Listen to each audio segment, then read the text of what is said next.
What is it about this strange looking lure that just catches fish?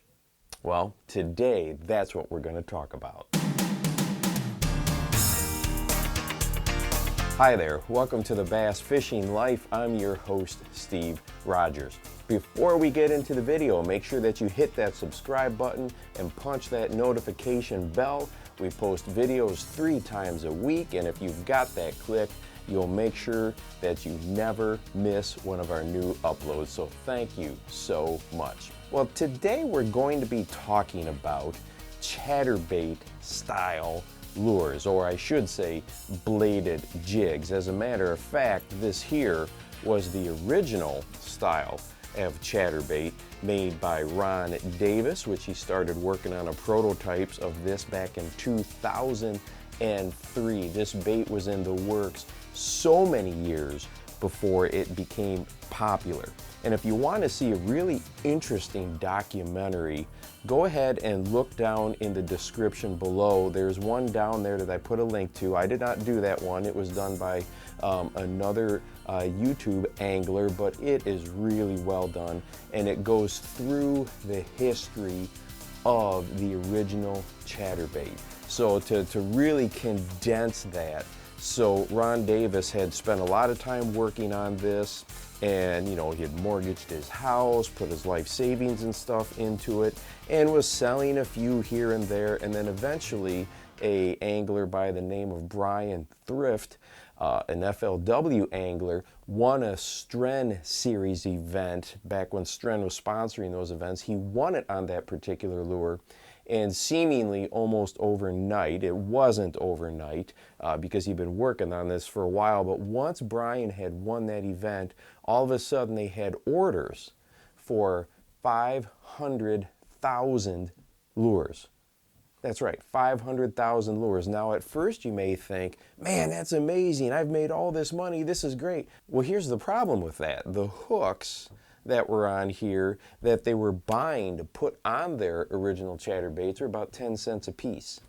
That means they had to fork out $50,000 just to buy the hooks. So you can see where it was a catch-22. They had all these orders. They couldn't fulfill these orders. They couldn't even come up with the money up front to get those orders out there. And then if we go ahead and fast forward, that is where they partnered up with Z-Man, and they were able to help them fulfill those orders, get the components in place, and the rest we could say is history. Well, this original style of bait, all of a sudden, this original bladed jig, or they called it the chatterbait, and the name comes from, he was out fishing with his father, Ron Davis was, and his dad said that, boy, that vibration chatters his teeth, and the name chatterbait stuck ever since then. So that's where that name came from.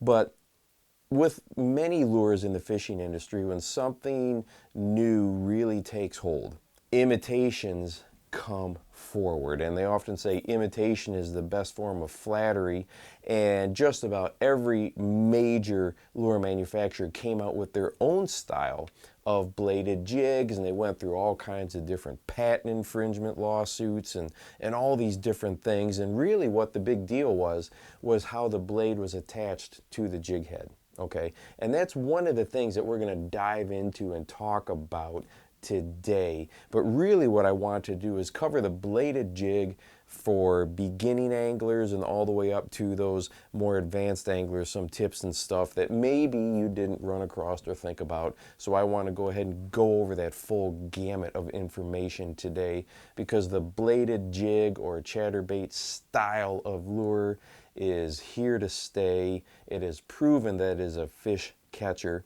but a lot of people, they may have them in their boat, but they still don't have a ton of confidence in them. So that's where we're going to go over a couple things to help you gain confidence in this lure.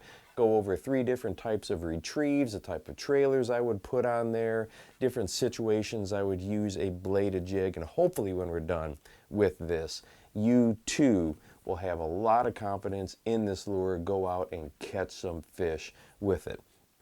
Well, the first thing that I want to talk about is how you actually tie it up, because not everybody understands how to tie a bladed jig. So it literally is a jig, and it has a blade that then stands upright, and you tie it right here. Okay, it's got some sort of a snap or a split ring right here on the blade, and as it comes through the water, it sets like this. I've seen people tie this up backwards, okay, where they tie it and the blade is down, and that's not going to work right. You want to make sure that that blade is standing upright and tie it onto that split ring there so it comes through the water in this position, and that blade will shimmy back and forth and work back and forth, and that is what creates that massive amount of vibration. So that's the first thing, is make sure that you have it hooked up correctly. As far as trailers go, I like to keep it super simple. In my opinion, and remember it's just my opinion, there's only two types of trailers that I ever throw on a bladed jig. One type of trailer is a twin tail grub or some sort of craw type of a trailer. So this is one that I will throw on there. And the other type that I'm going to throw is some sort of paddle tail soft jerk bait. So these are the two types of trailers that I 100% stick with, because they have worked for me and they cover about every single type of situation that I would want to cover. So let's go over the three different areas and retrieves you might use with this bladed style jig, and then you'll see where different trailers are going to fit different types of parts of the lake or techniques that you're going to possibly use. The first thing that I want to say is that you can pitch a bladed jig just like you would any jig up and around all kinds of really dense and thick cover, whether that's in and around laydowns, if you're up flipping it or pitching it behind docks and bringing it underneath some floating docks or dock pilings, rocks, boulders, stumps, whatever it might be. Any place that you might pitch a normal jig, you can pitch a bladed jig as well. But here is the thing that you have to keep in mind. You want to make sure that whatever bladed jig you're using, brand of bladed jig that you've got tied on, that blade starts to vibrate almost instantly, depending on how that blade is attached to the jig head. Some of them take longer than others to get that blade going.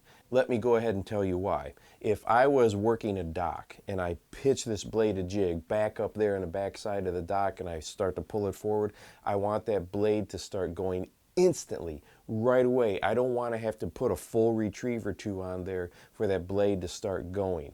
Because when you're pitching close to cover, that initial impact point or the strike oftentimes will come right away. So I want that blade to be vibrating right away. So check the different bladed jigs in your boat. See how quickly that blade starts to vibrate. And I think based on how it hooks to the head, you're going to be surprised. There's a wide difference in vibration rates and how quickly those blades start to vibrate based on that connection. So if I'm going to be pitching up and around cover, shallow cover, I want that blade, I'm going to pick the one where that blade just absolutely kicks off and starts instantaneously when I bring it back. And in that situation, I'm probably going to be using a twin tail grub or a craw type of a trailer, because I'm going to be working that bladed jig very similar to a regular jig in that type of situation. Okay, so that is retrieve number one, technique number one, I guess you could say situation number one, when you are pitching it up around really shallow cover, up close, up tight, where you would normally pitch a regular jig or a Texas rig. The second situation is what I see most anglers doing, the traditional chunk and wind, cast and wind type of a situation, where you're fishing that bladed jig out in more open water. Maybe you're coming through some vegetation, coming through some grass, and you will catch fish on it if you just throw it out and reel it back. It will work, you will catch fish. But I can't emphasize enough, make sure that you are varying that retrieve. Whether you're twitching a little bit, maybe you're just reeling it a little bit quicker, do something to make that lure act differently throughout your retrieve. You just don't want it to do the same thing all the way back to the boat. A lot of times those bass will trail it or follow it, and if they see that lure all of a sudden start to take off, it's a lot like a bait fish, where bass is coming up on a bait fish and it starts to flee, and it triggers that predatory instinct of, man, I got to get this thing before it gets away. So that is the second type of situation or retrieve that I would use. And then I'm going to focus on the soft jerkbait. The paddle tail is what I like to use. A lot of different paddle tail designs out there. I try to find one where the vibration of the tail will often mimic or match what's going on with the blade up front. So this one here is a caffeine shad, and I've had really good luck with it on the back of a bladed jig. So that is the type of trailer I would use in that situation. More of your chunk and wind, cast and wind through vegetation, grass, open water, those types of things. The third one, the third retrieve, the third type of situation you can use a bladed jig, is almost an exact carbon copy of using a lipless crankbait. And I did a lipless crankbait video earlier in the fall, where we talk about throwing it out there, letting it sink, popping it off the bottom, letting it sink, pop it off the bottom, let it sink. The same thing.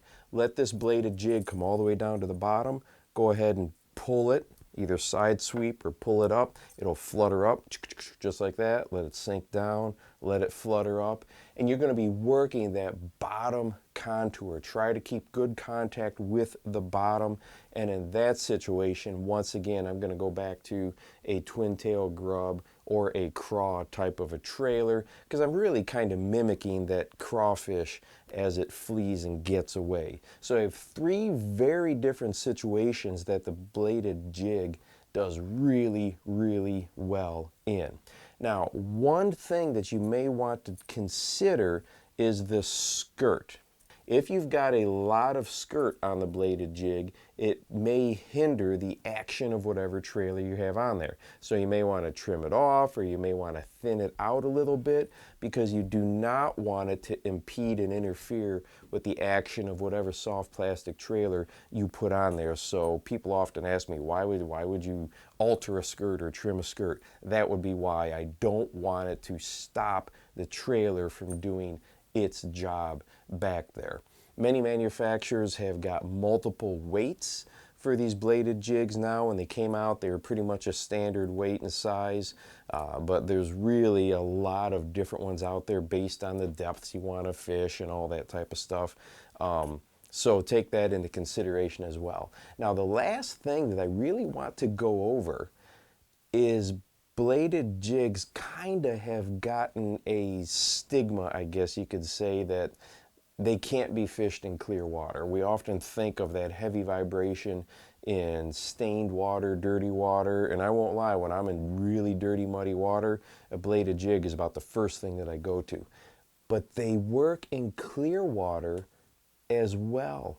Clear water lakes and rivers and reservoirs, because they're so clear, they tend to have a lot of thick vegetation and grass in them, and that is where bringing this bladed jig with a paddle tail swim bait through that grass, through that vegetation, can be so deadly. So don't be afraid to throw one even in crystal clear water. It does work. It definitely works. I've used it here in my home lake with success as well. The last thing that I want to go over is what type of equipment that I would throw a bladed jig on. And I have used both medium action rods and medium heavy action rods. And to kind of be honest, I'll use the medium heavy when I'm more pitching it around shallow cover, or maybe bouncing it down off the bottom like a lipless crankbait. And I tend to use the medium action more in that straight chunk and wind, because I might be coming through some grass and it's got a little bit more give in the rod. But honestly, with the medium or the medium heavy, they both have worked for me, and you're just going to want to figure out which one gives you a better hookup ratio based on the style of your fishing and where you're fishing, the type of cover that you're fishing around. I do prefer to use a high-speed reel, baitcast reel on these, because when I do have my presentation over, like if I'm pitching it around docks, I want to get it back as quick as possible, get my next pitch in there, so it saves me some time on the retrieve. But either medium heavy, I like mine to be in that 7 foot to 7'3" range. I don't know why, I really like 7'2" rods with a really fast tip or extra fast tip to it. So that would be the equipment that I throw it on. As far as line goes, if I'm in dirty water, I'm going braid, just because I can't see necessarily what I'm bringing it around. There could be some rocks down there, pieces of metal, who knows what, and I like to have that braid on there. If I'm fishing in really clear water, that's when I'll go to the a fluorocarbon leader on my braided line, or maybe even straight mono as far as that goes. I hope that this covers a wide range of situations that you may use a bladed jig, and maybe expands your repertoire into one of those different areas. Hey, don't forget to go out and encourage somebody today, because you never know how you're going to change their life. For the bass fishing life, I'm your host, Steve Rogers.